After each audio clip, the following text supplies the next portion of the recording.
Welcome. Hello. It's time for Blocktalk. We're on Bitcoin block 508548. So yeah, just puttering along about halfway to the next happening, but the time will go on. Let's see the weather report here. Oh geez, Mempool's got a little bit of spam, but you know what? I think if you're using what's the price about 5 or 10 satoshis a byte. You're going to get nice confirmations on Bitcoin. No worries there. And our sponsors for the show today, coin cards. So yeah, these guys are allowing you to spend your Bitcoin on gift cards for over 100 different Canadian retailers. So if you want to go to Home Depot and remodel your kitchen or something, pick up some Home Depot gift cards at coincards.ca. That's about it. So, let's see. Welcome. Hi, I'm Alex. I'm here with the Rotterdam crew. We had a good dinner and we're ready to have a bit more conversation about crypto and lots of cool projects that are going on in the Bitcoin and Ethereum space right now. So let's see. We have our other live audience as well, calling from Vancouver. Hi guys, wave hello. Hello. Make some noise, all that good stuff. Yeah, thank you so much for tuning in. And yeah, I guess the guest of honor today, I'm not sure who to introduce first. I guess we'll start from the left on who's on my screen. So we have Ben from Neon District. Hey, Ben. Hey, how's it going?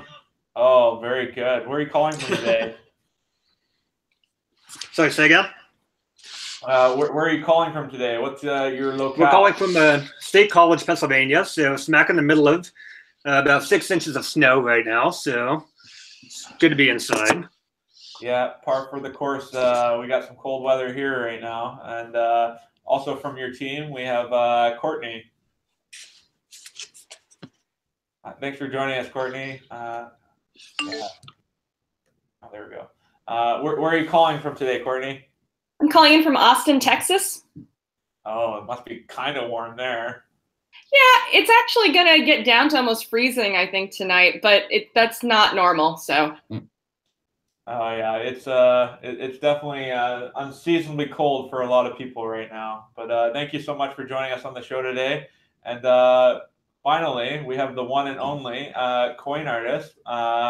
So for those of you who don't know, if you've seen some of the puzzles out in the crypto space right now, we are very fortunate that we have the one and only coin artist creating them for us. Thanks for joining us today. Hey guys, thanks for having us. Ben. Yeah, oh, perfect. Yeah, can you hold that up again, Ben?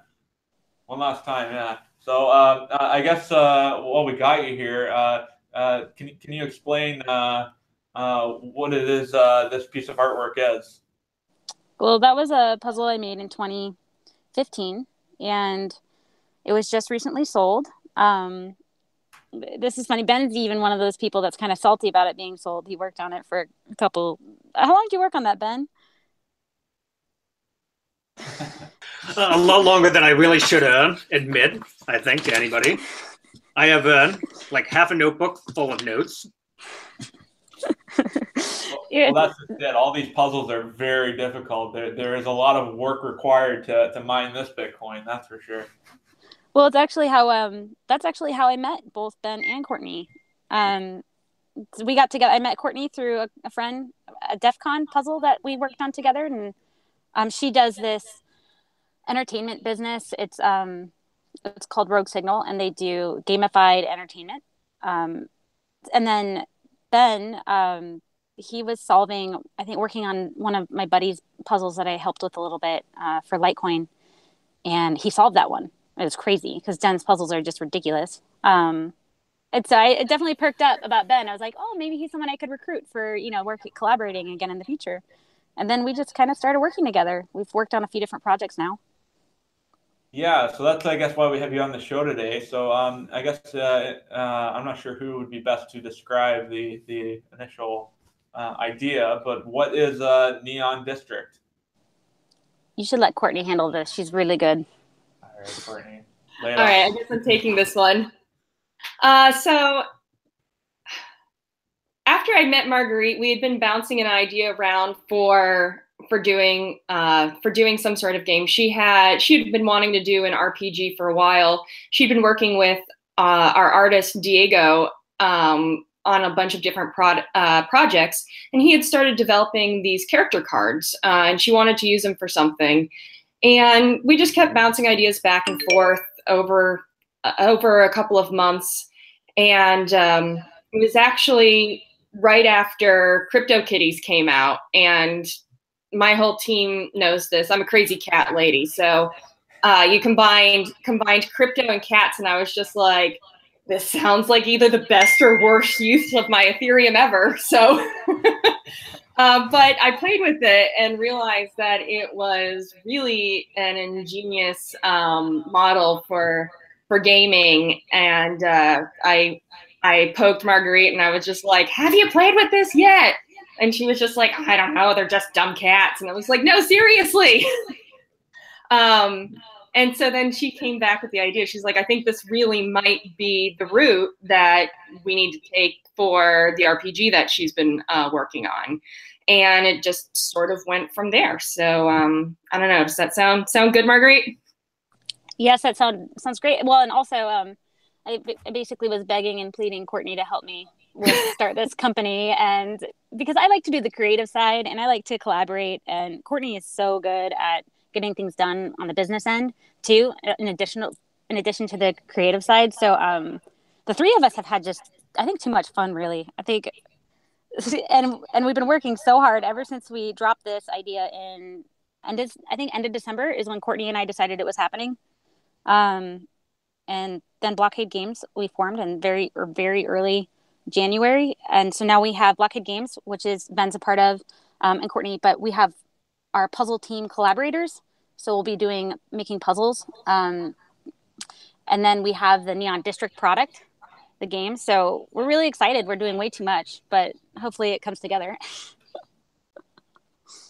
Yeah, I mean, set your ambitions high and see what comes out of it. I know, like CryptoKitties, I saw it first at the hackathon in Ethereum Waterloo, and when it won, I was like, okay, this is kind of interesting. And then, but I didn't think much of it until, it just started people on Twitter, I guess, sharing their cats and stuff. And personally, I didn't participate and have my own kitties, but I know there's some here that did.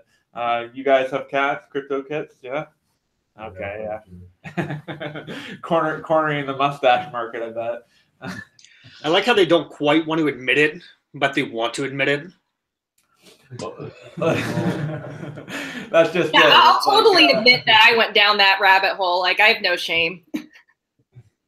Well, and when it started, like, this is, I think, why there's mixed feelings on it. Like, when it started becoming more of a commonplace topic and actually being used at scale, it was very taxing to the Ethereum network. So I guess that could be kind of our first topic here of just like, now the Ethereum network has more than just finance really being done on it. It's holding the kind of the rules for games and stuff. So I'm very curious to hear your thoughts on, like, where do you guys see the gaming industry, at least how it relates to the Ethereum ecosystem? Like, where do you see it kind of going this year? I know there's so many games that are popping up now. Like, I've heard of Ethercraft, and I've just been hearing more about Crypto Pepes, and there's lots of people who are working on their own versions of, the CryptoKitties, but then also kind of building off of it. So I guess how is Neon District fundamentally kind of different than what CryptoKitties is? Like, can you explain the game more? Well, so we've had this conversation too. So CryptoKitties was meant to be an educational onboarding experience. It wasn't really meant to be a sustainable game. And like you said, yes, it bloated the blockchain because they weren't really prepared for that massive success. I think if they had known that ahead, they would have built it differently. So we have that privilege of looking at where they had failures, and Ben and our senior Ethereum Solidity dev have been working together they've got some great ideas basically of how to combine the best of off-chain and on-chain and to make a game that is fun and playable. As long as Ethereum itself is functional, then we won't have any problems on our side.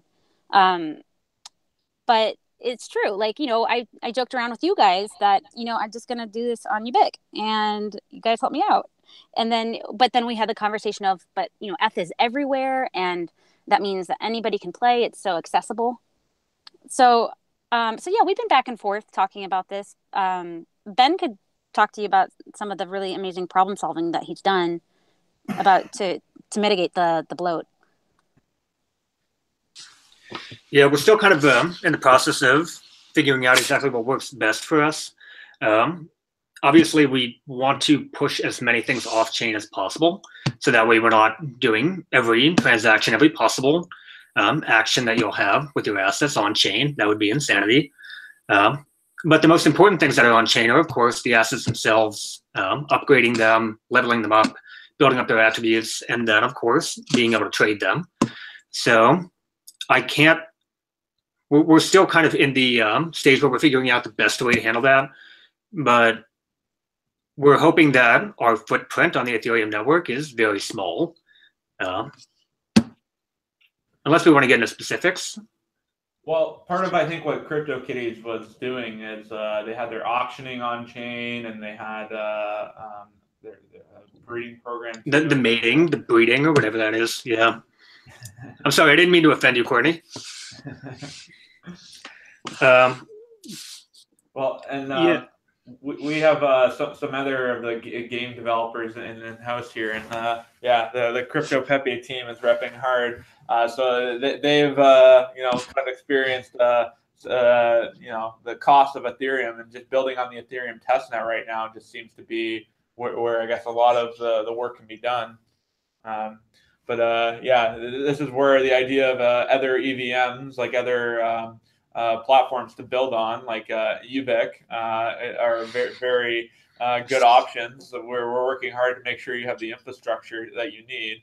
But yeah, it's still the matter of if the game's good enough, I think people will pay the some of the fees that are required. So what are you guys planning on having on chain right now, I guess, or what are the other mechanics besides just having like this non-fungible token?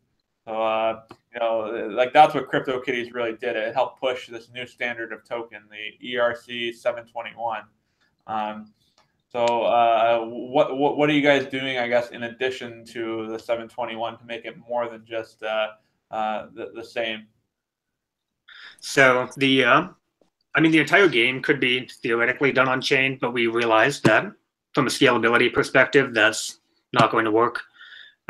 The most important thing, of course, is getting people the assets, so they have to be able to purchase them to begin with, and then they need the ability to trade them. So the auction will also be done on chain.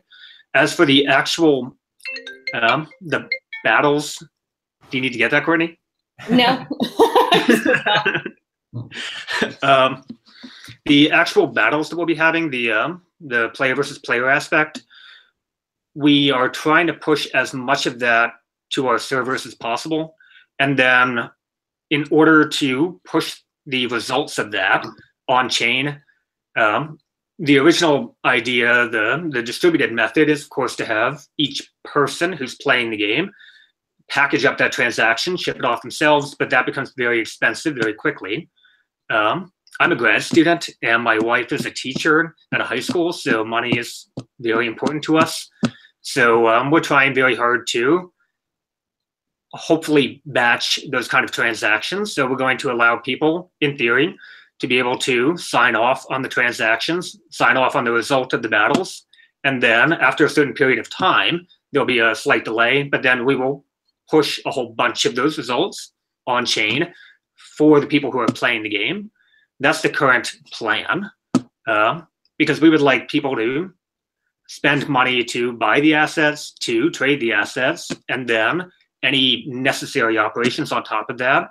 But because we want to build a much more complex and honestly fun game, we need to try to do some magic to offload a lot of that from our users. So it sounds like kind of the core concept is you have your base token, which is the 721, and then you can have other attribute tokens kind of for it, and then you were able to set up a battle between your asset and another asset, or your character and another character. Yep. In fact, I think Courtney can probably delve into a bit more of the mechanics there if you want to. Which part of it? Because there's certain parts that I'm better on than other parts. I was just thinking the different assets that we're going to have and how they interact with each other. Okay. Like we have the. Okay. Yeah, I can speak to that. So we have 3 different groups of assets that they're all non-fungible tokens. We're not using any. We don't have any in-game fungible tokens. So it's just the assets. So the first major set of assets are going to be the characters. So these are your traditional heroes in an RPG. We decided we wanted to call them characters as opposed to heroes because we want to let people choose how heroic their characters end up at the end of the day. But so that's the main set. And then we'll have several cards that represent equipment. And that's going to be a variety of items from weapons to magical items, things that the characters can activate in battle. And then eventually, we're not going to add this right away. It'll be a little bit further down our roadmap. We're going to add familiars that will join our characters in battle. So we have a lot of really fun ideas of how those all interact together and some amazing art that goes with it. Well, and I'll just add to that. So it's the idea that you have the character card, and then as you develop them and level them up, you also can level up items with them that you use together, and they add to your attributes, your base attributes in battle. So all that gets, you set up your control panel of how you're going to battle someone else, and then the game's going to work out so that that we've run some pretty complex math on Ben's side to figure out who's the winner. Well, and yeah, that's the question of what needs to be on chain and what needs to be off. Like the rules and how they interact with each other is where I see there can be a lot of experimentation because if certain attributes are going to be too strong against other ones, like what have you guys maybe, I guess, what are your thoughts on the initial kind of rules or the initial features, I guess, like how are you going to kind of tune this as people use it? Like, because you want to do some off chain, but the like are there how complicated are the rules going to be, I guess? So we way back when we first started talking about this, the idea was that you could play the entire game off chain or on chain rather. But as we developed the game and we wanted it to kind of grow into more of a traditional RPG or a card game where things become very nuanced, where you have some element of chance as well, we realized that certain things just can't be done on chain. So our plan is to have the assets such a way that you can use them in multiple different kinds of games. This player versus player concept that we're building is only the very first of its kind.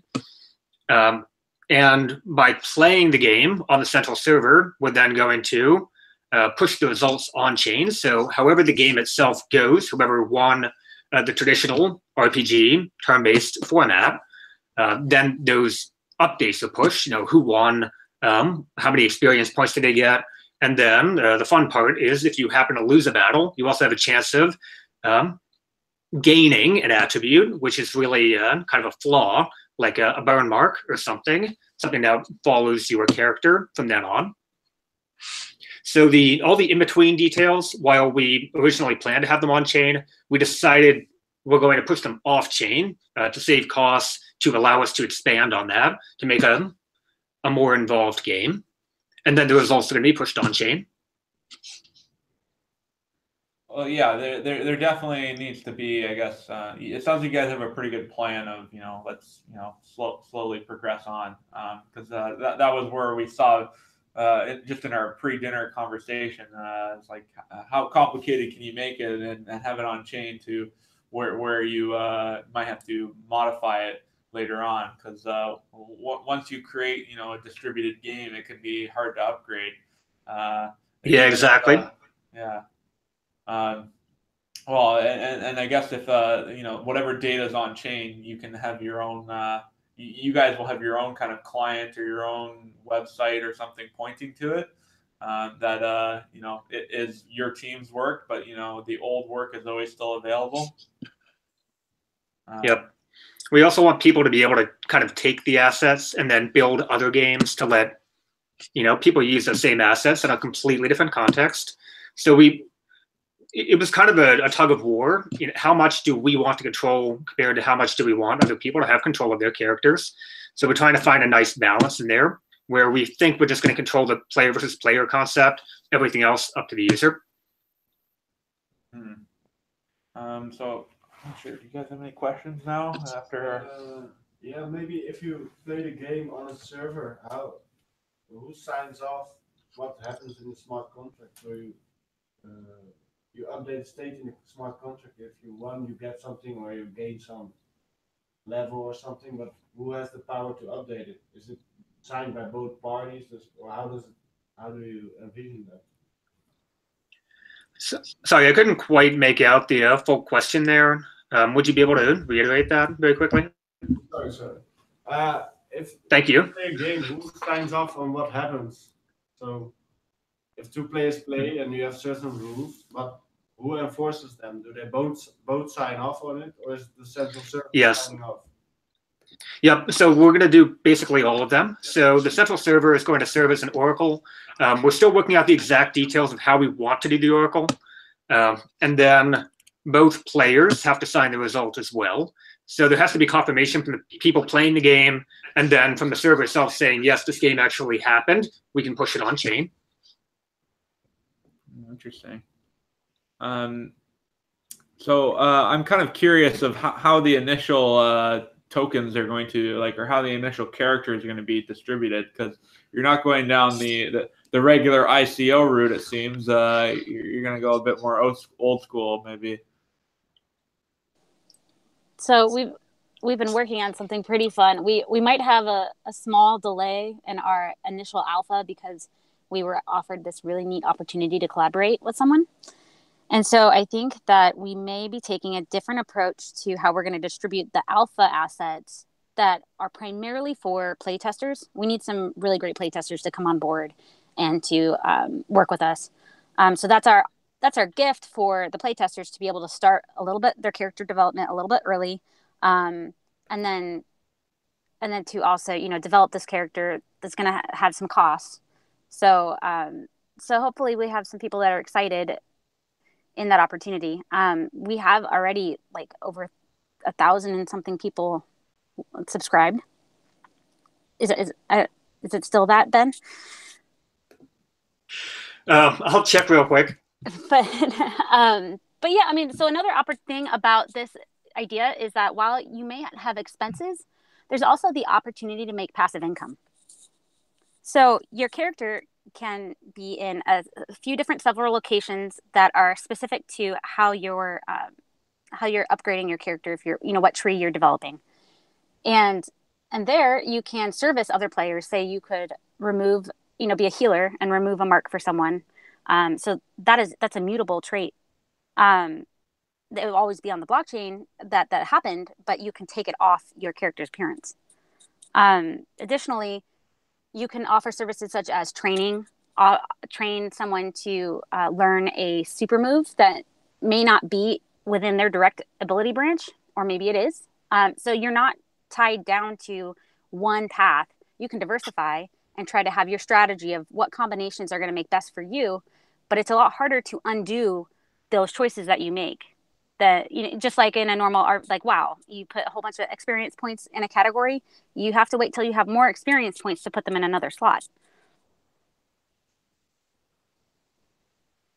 Sorry, so it's so what sort of I guess other characteristics do you see? Because the healer one makes a lot of sense, but I mean, say I'm trying to develop my character just as more of a fighter. I guess maybe it will be useful just in battles primarily, but sure. So your tank, for example, might not have the ability to offer the numerous services that, for example, you might find in the intelligence branch.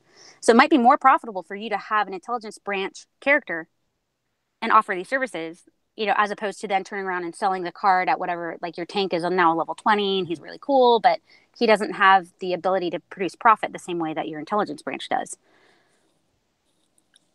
Yeah, so every character type, that's using that term loosely, the subpaths that we have 9 of them. They all provide different services. They all have different attributes that are geared toward them. There's the more fighting-oriented kinds, and there's more magical, intelligence-oriented kinds, and then we have those that are more into tools and utility. So I completely lost my train of thought. Your question was on...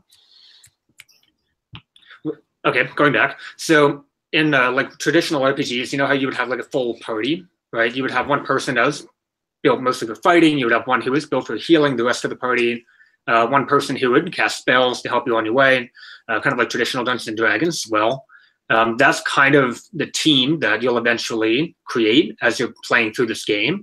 So you'll have one person who can help heal up all the rest of your characters. You'll have one person who can help them learn new abilities. One person who can do cybernetic enhancements, that sort of thing. Hope that wasn't too much of a diversion.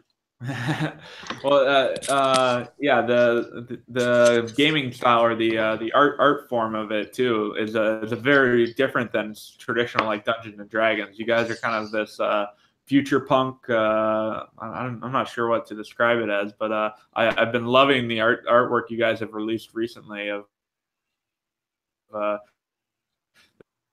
the different styling of it kind of being future, almost like Blade Runner type era stuff.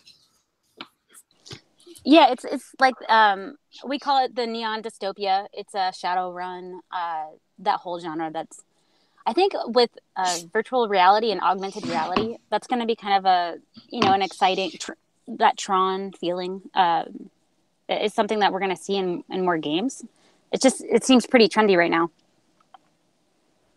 Yeah, and like you said, like hopefully someone would build games with the same assets, but the artwork is limited to the Neon District. It could be a completely different character class or character artwork. And the other side, I know the same thing has kind of happened with in Counterparty with using colored Bitcoin. They have the Augmenters game, and some of the card or the characters or the assets there are useful in Spells of Genesis. So it's kind of interesting crossovers that way, seeing how their ecosystem is developing. But yeah, I guess another question would be is like, we have seen gaming on the blockchain before, at least with the assets and Bitcoin stuff. But what are the benefits of building on Ethereum in terms of how can you go further? Because there is a lot that can be done with smart contracts. Ben, maybe, I don't know. Okay, could you kind of condense the question? Oh, yeah. Sorry. I'm thinking at like 1,000 words a second. So the concept we've seen, gaming assets, even before CryptoKitties, we saw with Counterparty and Spells of Genesis and Augmenters game. So how is this, an advancement on that? How does the EVM allow for, maybe more gaming culture to be developed even faster and have way more features than just, assets? I don't know if I can fully answer that question. It might be kind of a sin to say I've never actually played Spells of Genesis or used the counterparty assets. My perspective mostly comes from just a traditional normie in cryptocurrency, I guess is the best way to put it. I don't know if Marguerite or Courtney could actually offer a better distinction. So one of our advisors who's helping us really closely is the lead dev for Space Pirate.io for Age of Rust. Mm-hmm. And so he's been guiding us in a lot of our fundamental decision making with what to expect, how much a person is going to be willing to pay, what the pros and cons of in his concepts developing Age of Rust, and where he would have done things maybe a little different. And if because he's a counterparty token, so he's imagining when he's helping us how he would do these same ideas with Ethereum. So we have a lot of help helping us guide these decisions, I guess. So as far as where it could go, I mean, we have a lot of different smart contracts that are being developed right now by our Solidity dev. So, when we're ready for the raids and the questing, then that's going to be a whole new expansion of the gameplay. And we're hoping to be ready for something like that at the end of the year. But we realize that this is a very ambitious project. So because we're not having an ICO, we kind of feel like it's okay to take, just make a really quality product and not, we're definitely rushing. But we're rushing in a quality way. Like, we're definitely all here passionate, and we just kind of want to make this thing and see it work. So, because it's a race, like you said, all these games are coming out, and we feel like we were maybe one step ahead in this idea that we had. So we'd like to be the first ones to see it working on the Ethereum network. Well, one of the games that I have heard about is Ethercraft, but it's not really a game right now. Like, there's no game mechanics. It's just people using the same assets, and they added a little bit more of a, I don't know if I can use as a verb, but Ponzi elements to really make people start participating early on. And then if the game is ever built, then there'll be a lot more value to the assets that everyone's going crazy and buying into. But I'd like to see a bit more of actual like gameplay happening, users interacting, and if there is like creation every time somebody is doing a battle or something, then I think that really kind of helps stir the community and kind of really developed more kind of diversity in it as well. So I Absolutely. I can actually speak a little bit to this end of it, because actually how the tokens develop and what kind of like how they gain value has been something that I've actually spent a lot of time working on. I've more been looking at the market economics of the game. And one of the things that we wanted to do that's really different from what everybody else is doing is how the cards become scarce. So with a lot of other games, scarcity is built on the developer end. So they decide how many of a certain type of token or asset to release into the ecosystem. So what we're doing is actually kind of flipping that on its head. So our concept is we have the new cards that people will buy directly from Neon District are what we call tabula rasa cards, which are blank. That means blank slate. So in other words, there's no gameplay encoded on the card. There's no history. The card hasn't done anything. It hasn't leveled up. And so the cards that people purchase from us are actually going to be the most inexpensive cards, ideally, that they purchase. And we're not going to determine scarcity on that end. There is an indefinite amount of any of those cards that people can go in and purchase. But what they have to do is they really need to play in the ecosystem with these cards and develop histories on these cards, which you'll be able to see. We'll develop block explorers that you can go into somebody's card and actually look at their gameplay history, which is really cool because that adds this whole element of storytelling into the cards, which is really important when you get to RPGs. So ideally, you'll have cards that they're not legendary because they're scarce. They're legendary through gameplay. And when people want to go ahead and auction them to other players, the real price, the real value in the cards will be ones that people have played with. So do you see some sort of scoreboard developing of here's the top tank, here's the top mage, or here's the top player overall? Well, I wanted to mention this. We haven't addressed it. So in our marketplace, the peer-to-peer marketplace, players can bundle their characters and their asset together. So say I develop a fire, warrior, and he has the same level fire sword, and they work. I've developed them so that they work really well together. I can bundle those, and you have to buy, for this purchase, you have to buy both of them, and I can make it more expensive. Because otherwise, if you bought this knight, you still have to go looking for a weapon that might work with him that's a level 20. and it might not be the ideal one. So then maybe you're left with developing a knight or a sword from level 1 all the way up to then match him. So that's a lot of work. Yeah, so like there's a lot of discovery elements that are going on too. It's like because how much I guess random number generation kind of goes into each individual battle, and then maybe even just the character upgrading and just how the attributes work together. Well, the original plan was not to have any random number generation at all because we were planning to do it on chain. So it was meant to be completely deterministic from beginning to end. But now that we are doing some of that off chain, we can randomize a few aspects of it. Maybe you have a chance of being poisoned or something during the battle. So that would make it. I'm hearing a very strong echo. It's actually kind of disorienting. Sorry, that's probably. Are you guys there? Yeah. Sorry, I'll mute. Okay. When if it happens.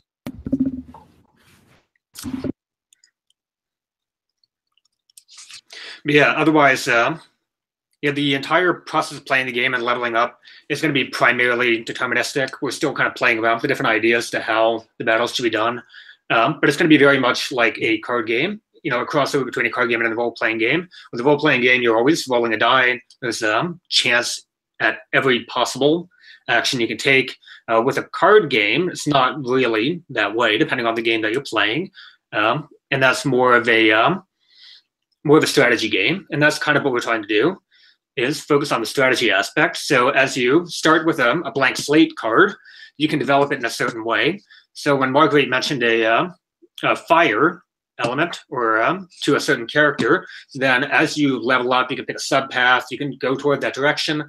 You're then given options. Once you have enough experience points, you can choose to learn a certain move that would then give you the fire aspect, which then combined with, let's say you have a sword, and then you level that up as well, and you also get that fire aspect, then the two together will be much more powerful in battle for you. So you want to develop it in that way. When somebody decides I've had enough of the game, they can go ahead and sell it. They can bundle the two together, which is much more valuable than just selling one of them. So I think to kind of go back to the question you asked about 5 or 10 minutes ago, that's one of the big differences. What we see with this game is that your assets level up and they become their own unique cards. At a certain point, nobody has the same card. Everybody has a completely unique history, completely unique set of assets or attributes rather.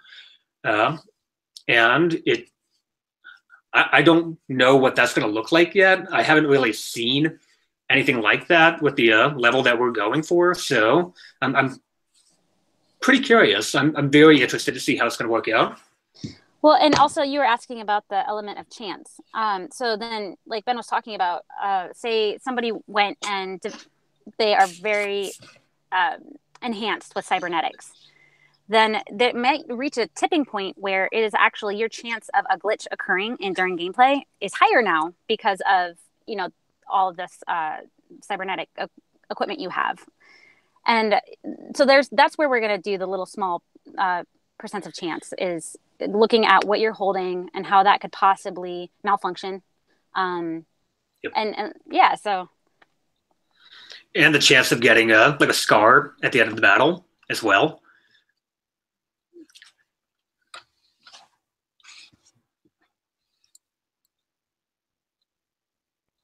Did everybody go silent, or am I just deaf? Sorry, I myself muted. I'll explain that joke later. So I'm curious with so if it's possible that, you know, characters can become stronger with certain items, like one guy could just really develop, you know, the fire combo really well, and then if someone who the only people who could feasibly beat him, you know, would be someone with a water combo. Or something, but you know, nobody has upgraded a water combo together yet, so maybe that's like a point of arbitrage. But I could see how there might be some runaway aspects of, like, you know, there are no characters that could feasibly defeat this, at least right now. Yep, exactly. There's going to be when there's a strength that's developed well enough in one direction, you're going to want to develop something that will play against that, because you'll be able to analyze the people that you choose to fight or who challenge you ahead of time. So you'll want to kind of equip the right tools to your character, veer them in a certain direction such that you'll have the best chance going into the battle. So Well, oh, yeah, sorry, go ahead. I just wanted to add to that. Like, so say that fire character, say he's actually trying to battle with a level 40, and his character itself is a level 20. He will have a much greater chance of being inefficient with that item. So he won't be able to wield that sword in the way that he would need to be powerful.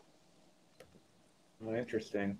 Well, so the reason I mentioned these kind of runaway effects is one of the first games on the blockchain was Hunter Coin, and they had an issue where somebody had developed probably a bot, and I don't think he was playing manually, but that they managed to own the game board, and then even after like all the other players tried to coordinate an effort to defeat this one guy who had the entire game board taken over, they still managed to lose. So all they could really do was hard fork. So I'm curious if you guys are encountering a similar situation of like, well, nobody can really destroy this guy feasibly, so we're gonna have to upgrade. How are you gonna approach these situations? I haven't fully considered that yet, but that sounds like the exact episode on South Park, the World of Warcraft episode. That's the first thing that comes to mind. I think the many different ranges that you can develop your character, the way that the trees branch out, the time that it will take for you to level up as time goes on, I think that should act as a deterrent from somebody being able to completely take over the full game. We actually have a few, I don't know if we would call them advisors, but we have a few people on our team who are helping us with the game mechanics as well. So we're going to be analyzing this in depth as we go on. So yeah, still the question though is how would you approach a game breaking issue? So like clearly somebody has found a vulnerability in the rules. What is the plan for the team? What's your disaster drill?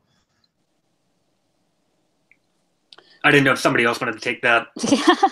So we're gonna have a long period on the test set playing around with these ideas, and then once we do the alpha, we're gonna actually have quite a long alpha period with our community to work this out, and then that's why we have then another airdrop with the beta release, because of the risks of how new this is and how new this idea is.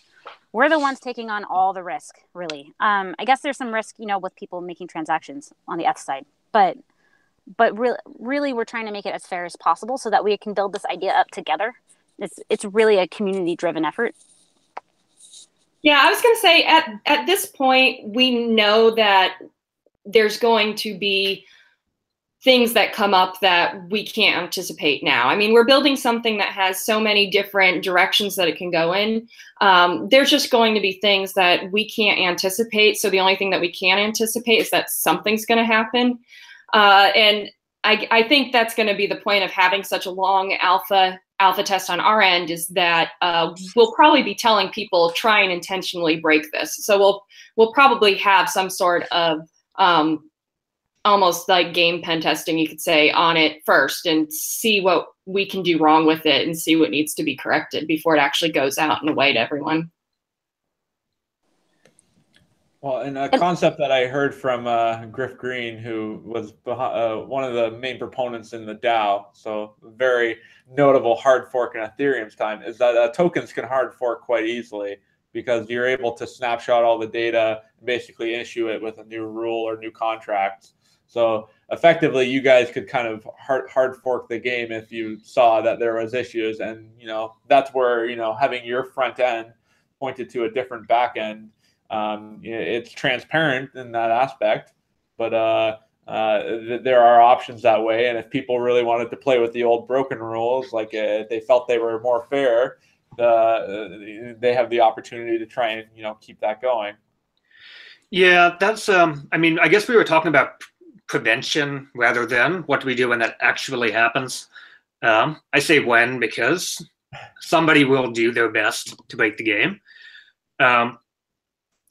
I'm not the biggest fan of doing a full hard fork.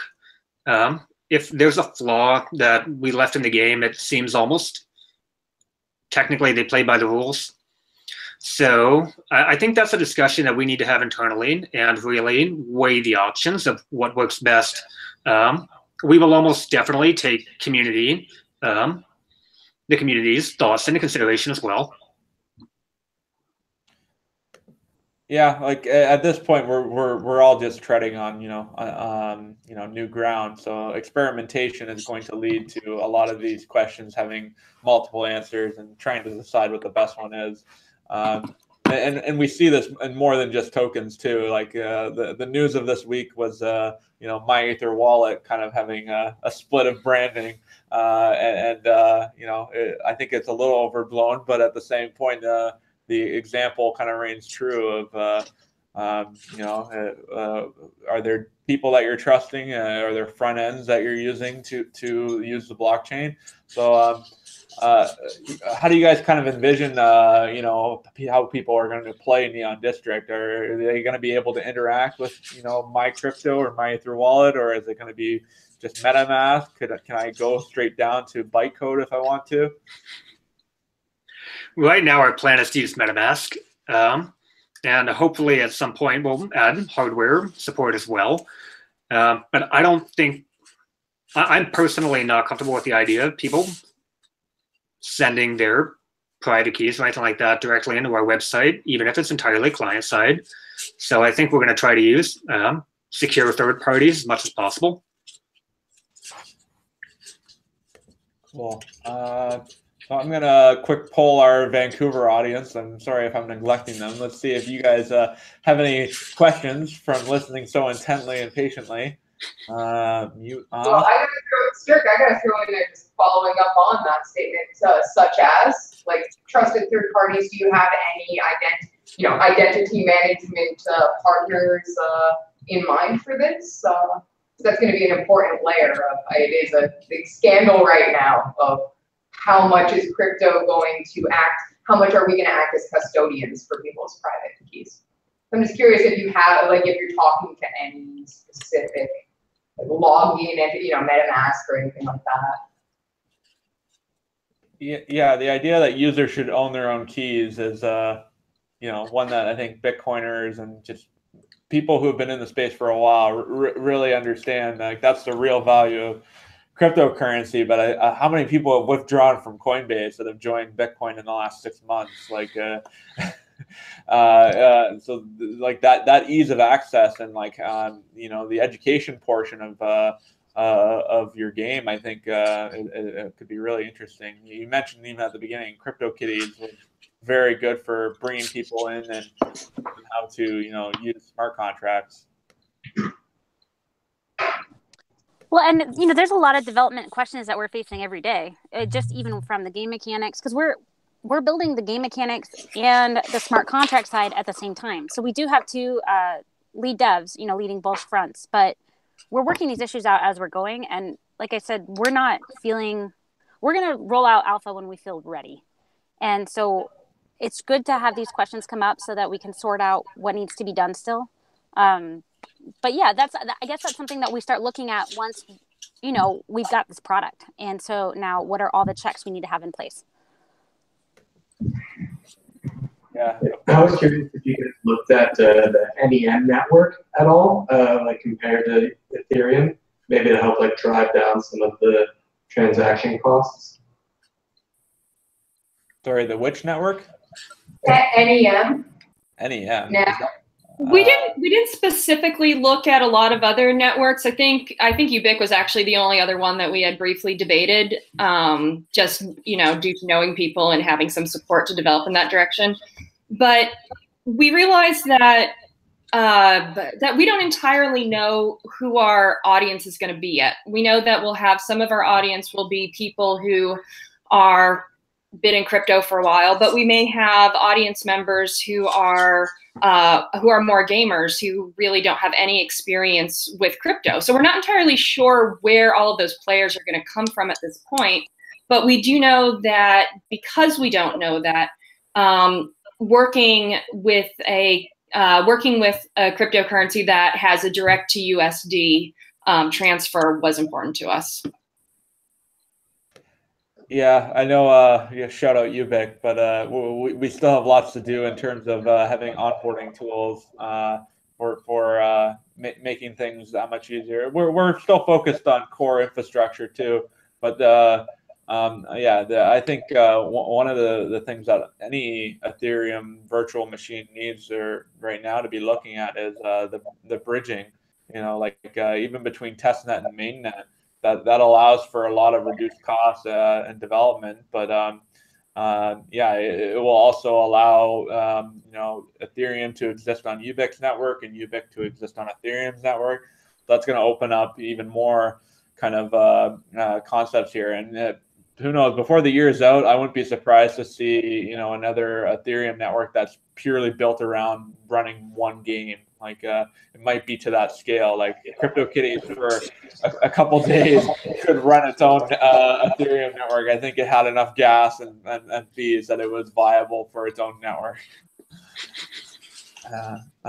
So down in the basement there, any more questions?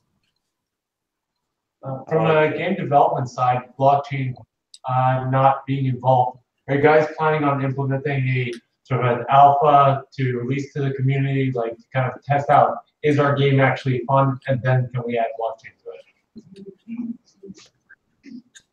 Yeah, I think we highlighted early on the progression too.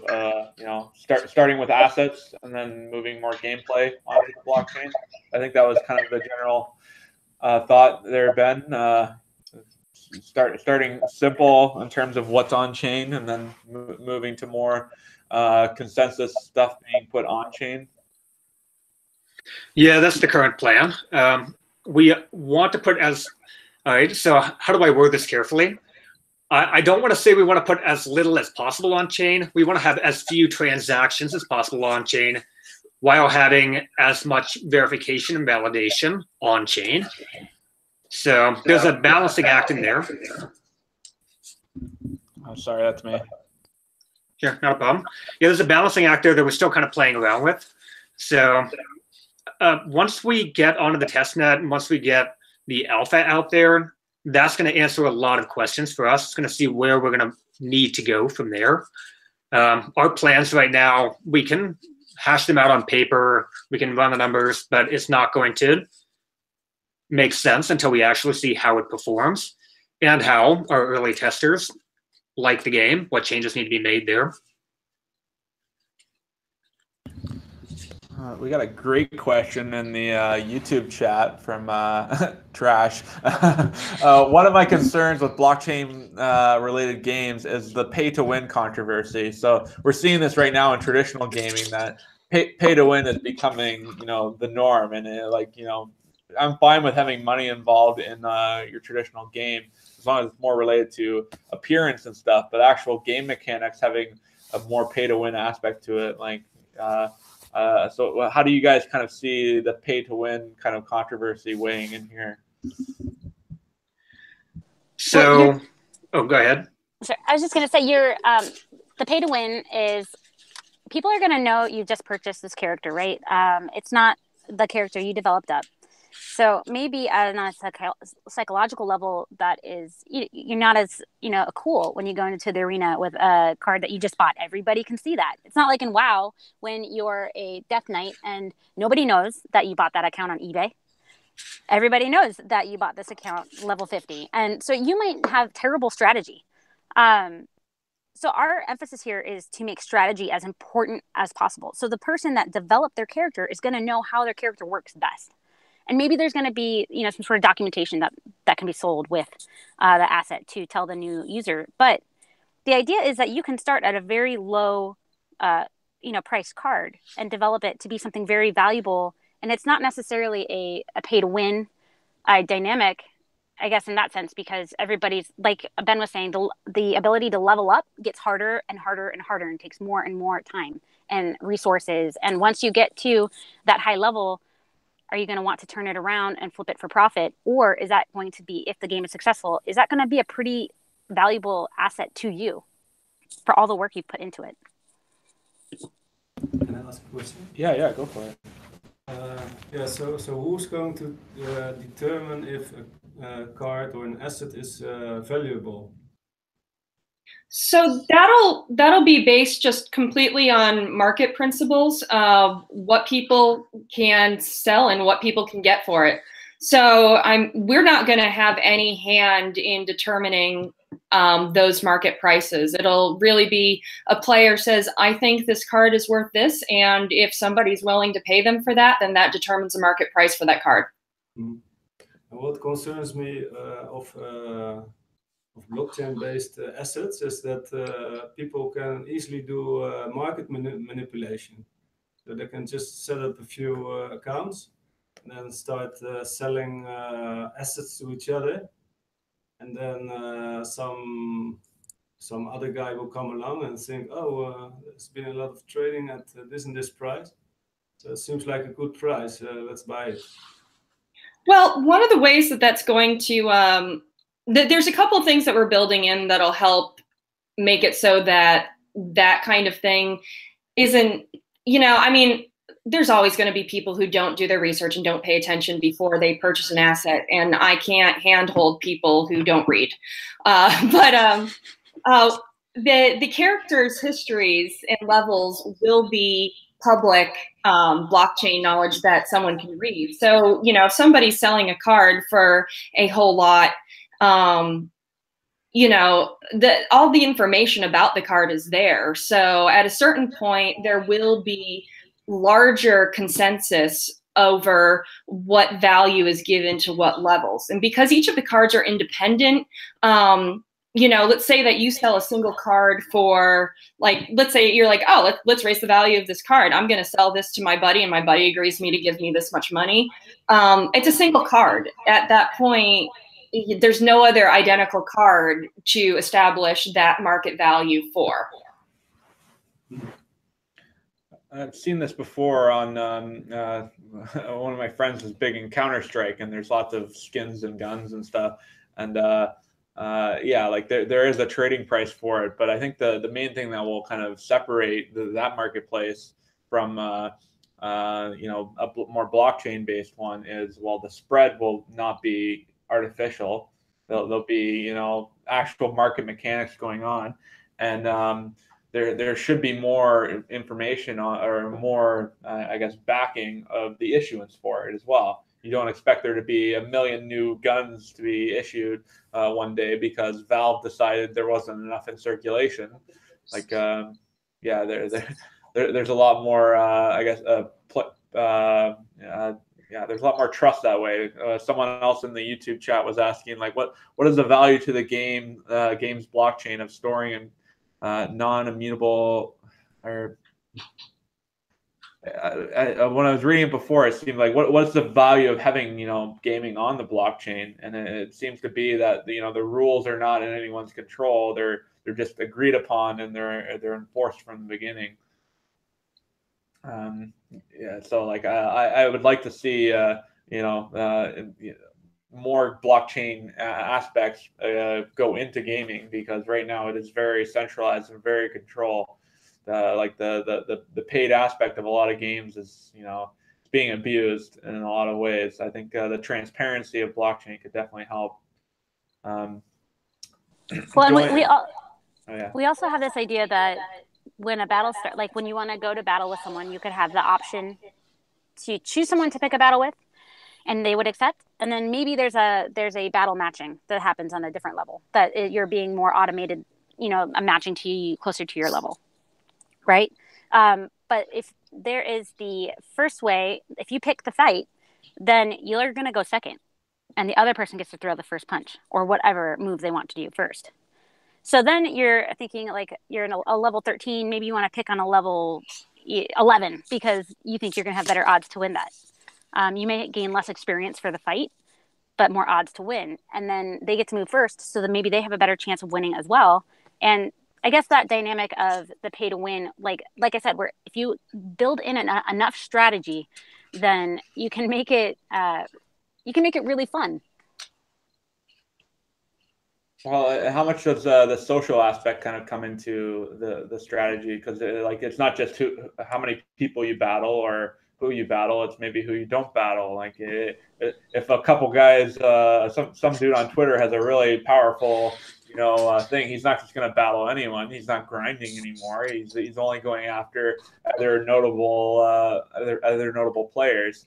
So it will be like, yeah. It's like if I manage to, one, get to battle him, and two, beat him, like my character is going to be super valuable that way, or it's gonna have a lot more rich history attached to it.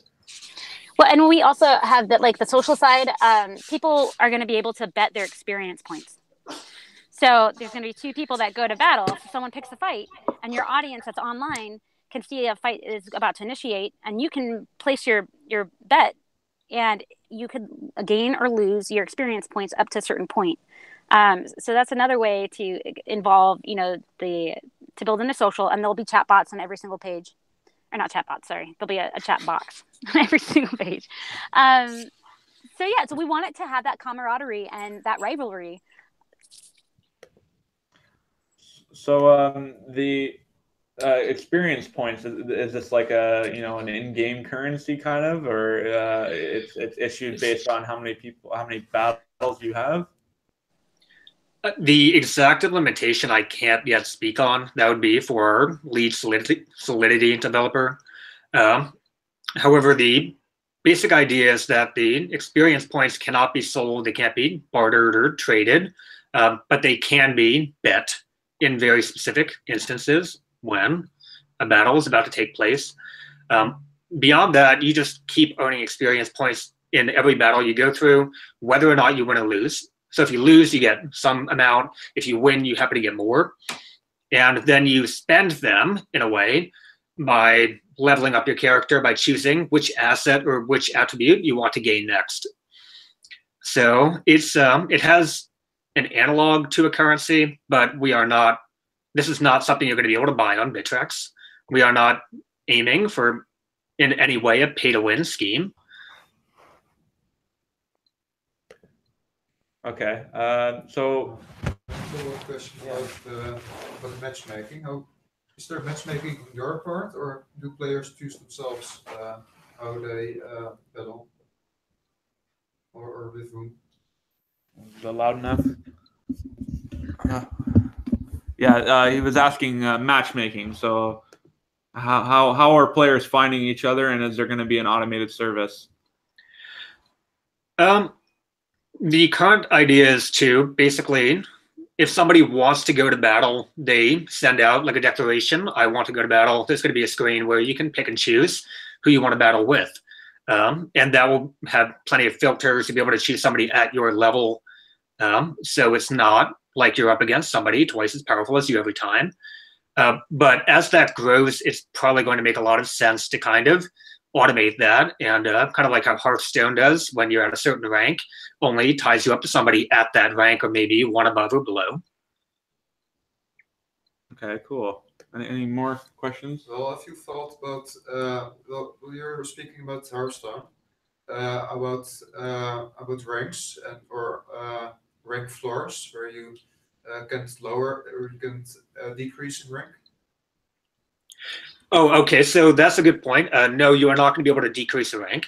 You can lose some experience points. Like if you bet and you happen to lose, you'll lose those that you haven't yet assigned to an attribute, whatever you happen to bet.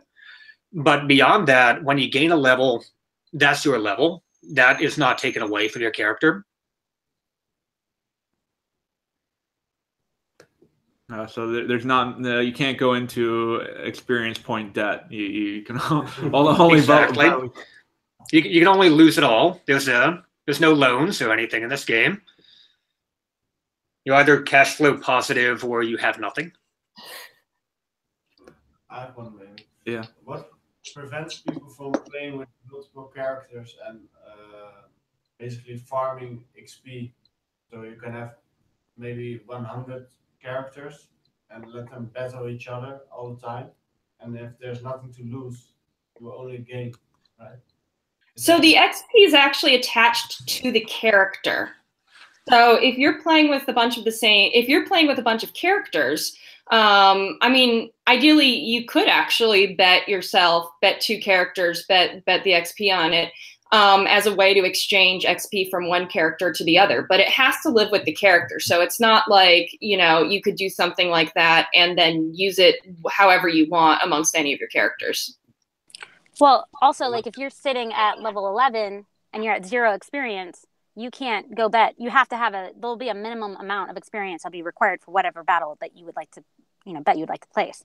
So you'd have to go back out and fight, earn experience points that you can then wager. So, question: is it a zero-sum game, or is there something to win if you battle, or if you have 2 accounts and you make the 2 accounts battle with each other? I didn't quite get the full question. Yeah, I think we definitely have talked about how that would work as far as, because we know that the idea would be that people try to game the system by playing their characters against their own characters. One of the things that really does make the game unique is that we are assuming that the goal is that everyone who's playing, they're not playing with 1 or 2 characters. The idea is that they're playing with full decks of characters, that they have a whole bunch of characters that they switch in and out and play. And so I think Ben had a way to prevent characters from basically make it really difficult for people to just continuously play their own characters from each other if they were to have 2 accounts.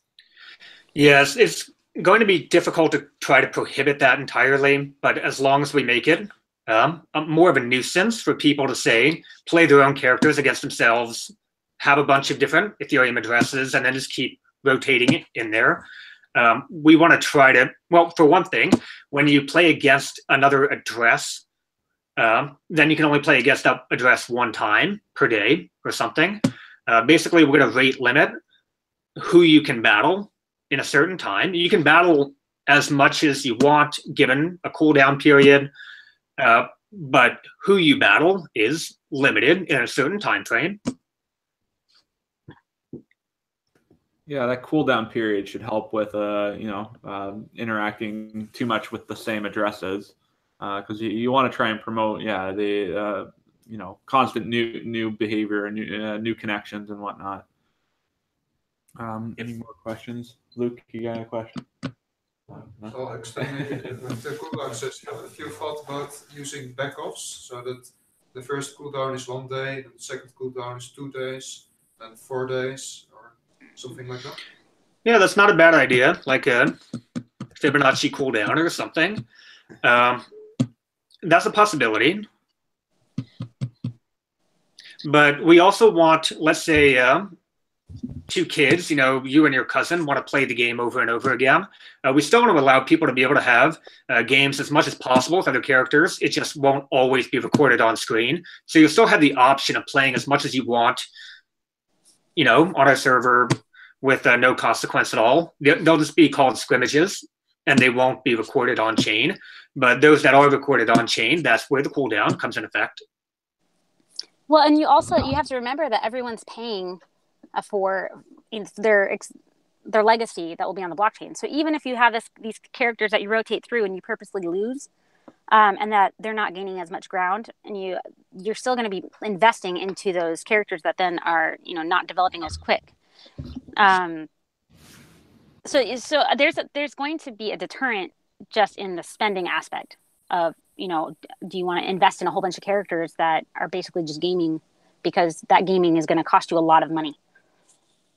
Well, especially if it's on the Ethereum chain. I mean, you'll be spending a lot towards gas and transaction fees, so there'll be a little bit more investment that way, just in the character development.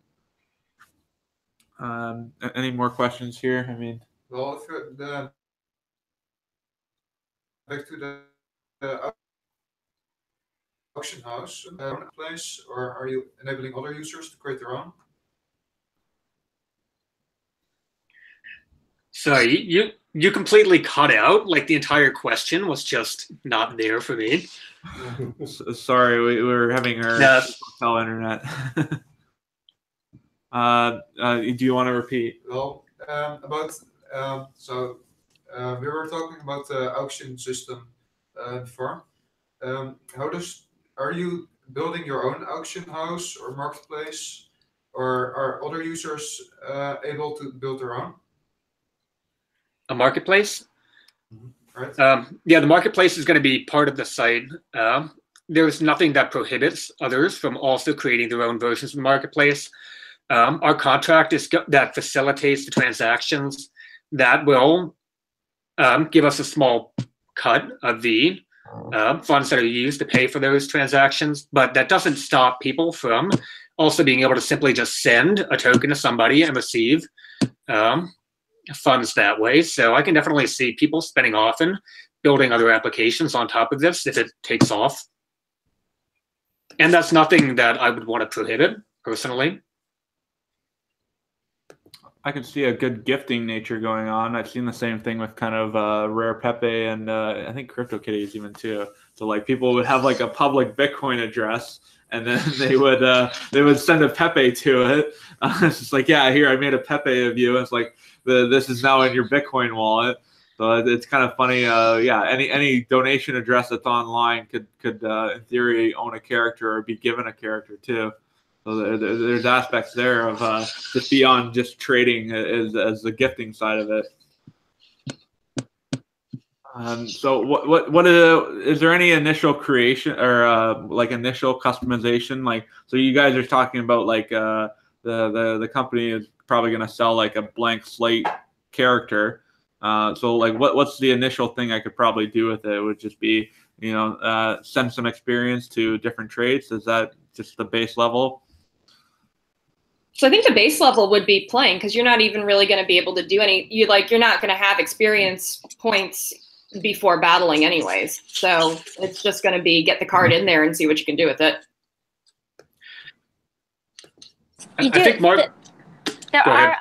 There are cards though that do have different starting attributes. So we will have a small like range of. It's not going to be a huge range, but like this one starts out a little bit higher, like level 9, and this one starts out at a level 2.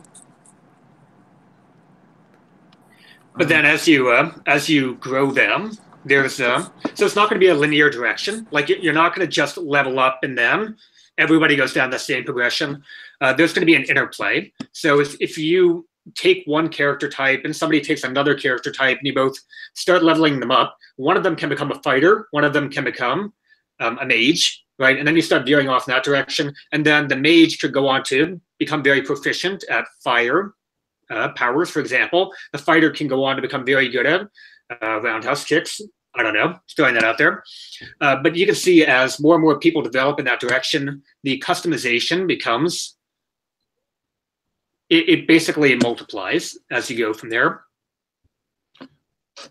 Well, yeah, there's kind of the tree of randomness that will kind of develop just as different things interact for the first time. And yeah, there might be some more established patterns from the initial launching point, but yeah, once you go like 2 or 3 actions deep, like you'll start getting pretty random, it seems.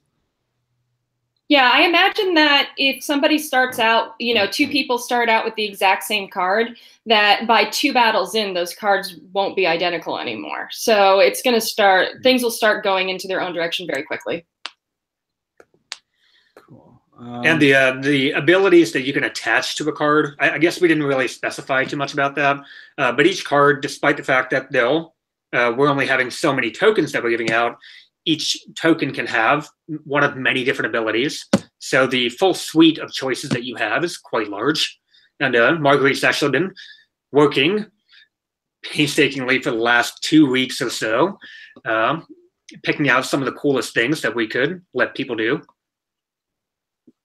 Yes, picking them out and matching them up and figuring out like how things interact and what the vulnerabilities are. It's a fun time. It's a lot of work, but that's one of those things where in the test play and the alpha, like maybe people love a certain ability, but maybe someone says, "Hey, you guys need to add this ability in." So we're gonna have some flexibility right in that beginning part to maybe switch things up a little bit. Cool. So I guess just before we do our final wrap up here, where can people go to sign up for the alpha or to try and participate in this this initial kind of learning process?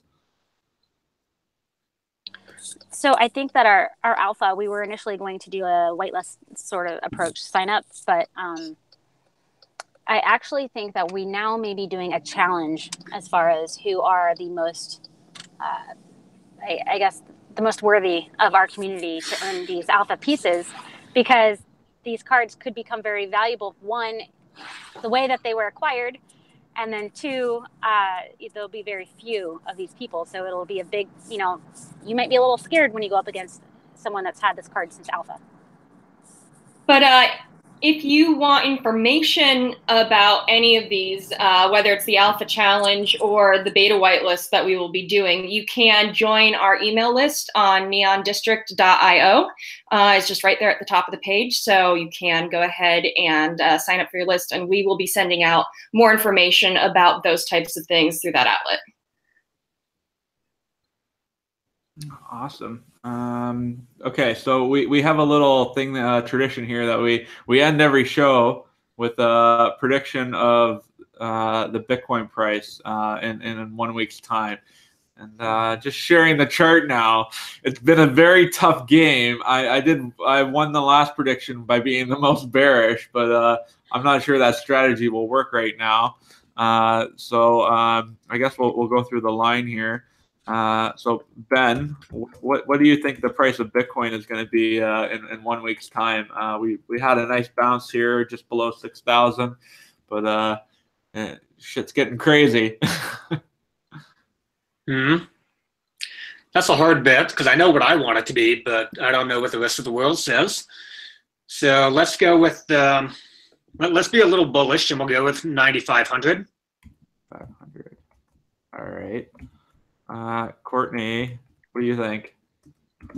Let's see here. 1 week from now, yeah, I think that we're going to be up. We're probably not going to be up as much as, again, we all want it to be. But I'll go a little bit lower. I'm going to say 9,200. 9,200. And the one and only coin artist, Marguerite, what do you think? Well, you guys took both of my bets. I was going to counter with 9,200, so I'm going to say 92.5. 92.5. Price is right. All right, let's see around the room here. Do we got some? I'm gonna be probably the most bullish. I want to see some serious bounce action. I'm gonna say 10K. I'm looking for another 10K party next week. Oh yeah, Luke, you got a guess? I'm gonna go a bit sideways for a while, so I say 87. 87. All right, Dirk. 7.5.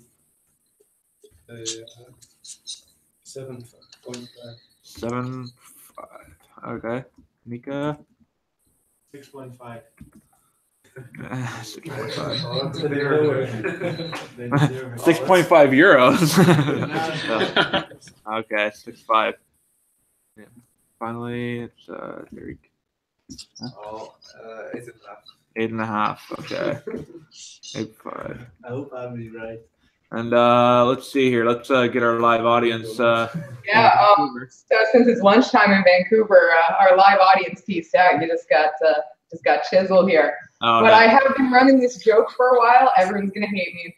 I've been running this joke for a while. I asked for 10K Bitcoin on sale and got it. So 1K. That's my price prediction. 1K. I'm gonna throw off the medium. Taylor, you got a guess for a Bitcoin price? I think Taylor would offset me and say like 20K or something because he's a maximalist. So those are the big calls. Price is writing everyone. You're gonna get the bottom here. Yeah, if this was Price is Right, man. Who knows? $1. Taylor, what are you saying? Taylor's way back. I would guess Moon. That's a good one. Yeah. But thanks for the show, guys. Thanks for being in. It was awesome.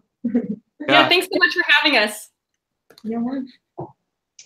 Yeah, we appreciate you guys coming on to tell us about the project. We look forward to catching up soon when we can, be trading some characters, have some battling on screen, and yeah, I'm very hopeful for this one. It's looking like it's going to be a fun year for you guys.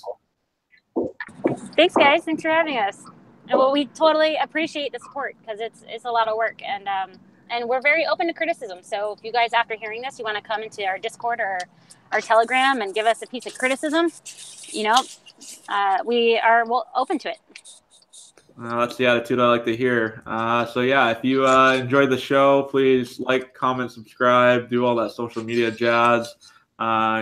Send requests anywhere in those different social medias. If you want to see your favorite project on the show, we can do a future show on crypto Pepe's. Oh yeah, rapid hard, yeah. We'll see a lot more gaming applications in the near future here. So thank you so much for tuning in, and we'll see you in the next 1,000 blocks.